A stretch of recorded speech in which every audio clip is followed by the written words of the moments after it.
given all that's happening in the economy. Is the president's affordability message on point? Or should he be saying something else? Chris Stirewalt, host of The Hill Sunday, NewsNation political editor, senior fellow at the American Enterprise Institute, joins me live. Hello, sir. Another slow news day for you. I mean, my gosh, I had to flip the whole show. It's not every day you seize an oil tanker, right? I'll get to you there in a second.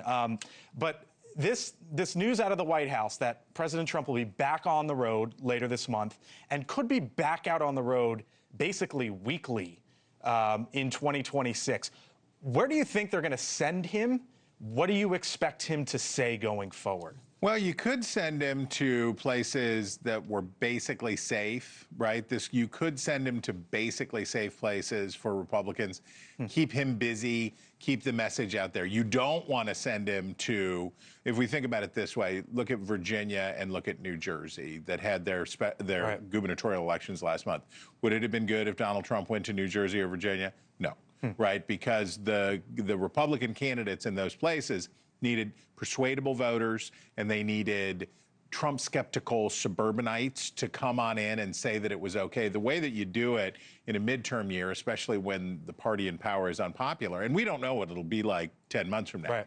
But if you were having the election today, what you want to do is give your vulnerable members as much space as they need. They just need as much space as they can have so that they can say, I'm not a regular Republican, I'm not a regular Democrat, I'm a different special kind of Republican or Democrat.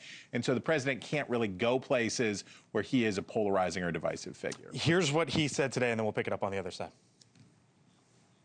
It's a hoax where they created the problem. They're the ones that gave the high prices. So when they use the word affordability, they shouldn't be using that word because they're the ones that created this problem. They created the highest inflation in history, and they created the highest prices in history. The Fed came out today, Chris, and said they expect higher growth next year. We know that Trump is going to get a new Fed chair next year, which could lead to lower rates. What if we are living in a world in which things are looking up? That's an if. But would that message then still sell? Is that the only way that message sells? I thought about, remember Barack Obama and the car in the ditch? You were probably still acing the back nine. But Barack Obama, when people complained about the bad economy in his first term, he'd say, well, the Republicans put the car in the ditch, and now we're trying to get it out, and they're just standing there drinking a Slurpee, and they're not even trying to help us. Every president who is presiding over a bad economy says the same thing, right? It was those guys who ruined it before we got here, and it's their fault, it's not our fault. That only works for a little while, and it definitely doesn't work at the end of the first year.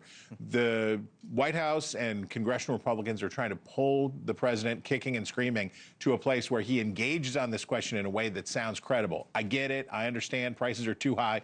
We're doing what we can to bring prices down. But given the centrality of tariffs for this issue, right, how important tariffs are with this, and since that is Donald Trump's heart and soul, that's his baby, he loves them the most, it's hard for him to address this because it would mean addressing tariff problems. He said it last night as well. The tariffs are his favorite word. Right? I know. So he's not giving up on that. Exactly. Chris Stirewalt, thank you, sir. Thank you for watching. Subscribe below and download our NewsNation app right now on your phone, and you will get fact-based, unbiased news for all Americans.